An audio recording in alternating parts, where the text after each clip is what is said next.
I believe it would be prudent to first at least make something of an introduction to this, to whomever may read it. I hope it finds you well. My name is Kylam Goldscale.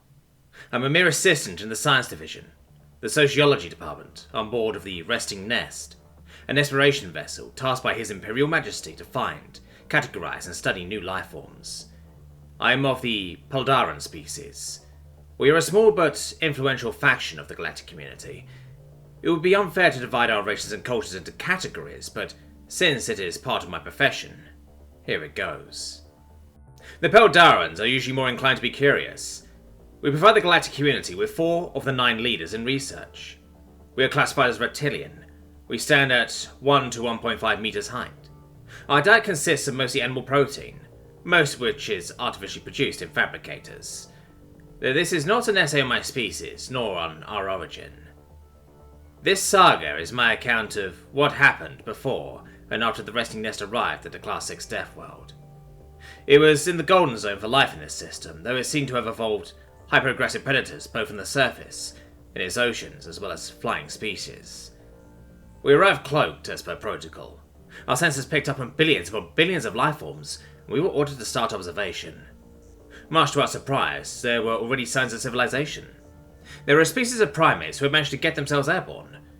After several months of study, the leader of the biology department, Jeline Greenclaw, wished to do some more in-depth study upon these people. Our own leader, Hyktar Redtail, had tried to talk him out of it, though he would not be dissuaded. A small team would be assembled to retrieve several samples. As per tradition, luck would determine who was to be set down. I had hoped against hopes that I wouldn't have to go.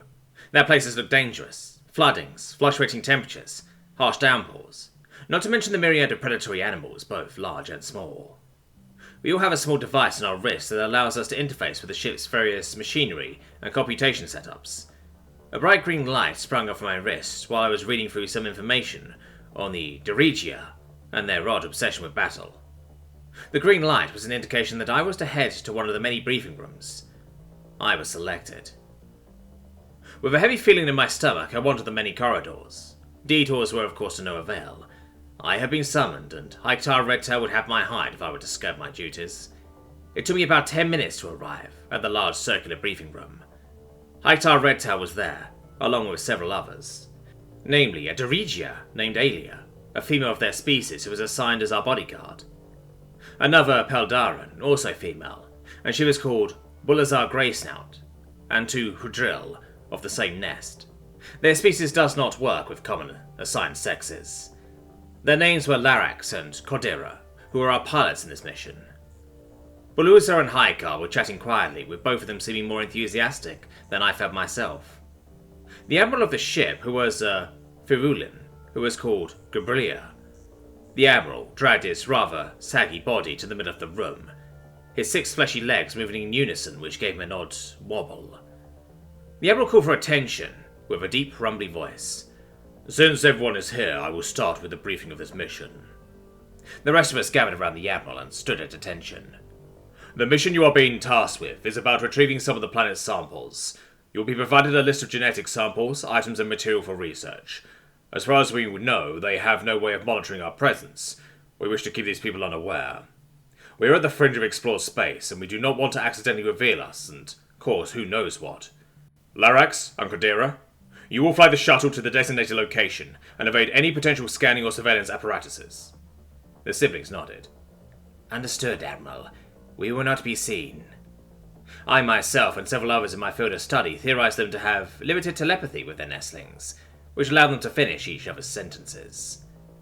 "Alia, you are to maintain security while planetside. You will not leave the retrieval team out of your sight for a single second. There are plenty of dangers down there, which is why we allow you make use of the heavy armaments section of the armory. Whatever happens, everyone comes back and there are no witnesses." The Dirigia saluted formally with an apparent smirk. "No one left behind, no witnesses, sir." The Admiral continued. "Kylam and Bulazar, you will be provided a list with objective samples. These are critical to our understanding and research. I understand that your leader, Hykar, has prepared an extended list with other samples, with a monetary incentive for all the extras you bring. However, you are not to endanger the mission. Do I make myself clear? Both I and Bullazar nodded. Understood, Admiral. We will perform as expected of the crew and the resting nest. Bullazar continued while looking at Haikar. Sir, I have several scans of rather intriguing animals who, so far, are thought to be harmless. Are we allowed to bring in live animals for study? Haikar rubbed his arm, and his tail switched a bit uncertain while he looked at the Admiral. Well, we have some cages for animals, but only if you're 100% certain that they are not predatory or otherwise dangerous. The Admiral gave him a look, but didn't make a comment about it. I sighed and looked around. The five of us going planet-side on a damn death world, and she was asking for a pet project. This day just couldn't get any better.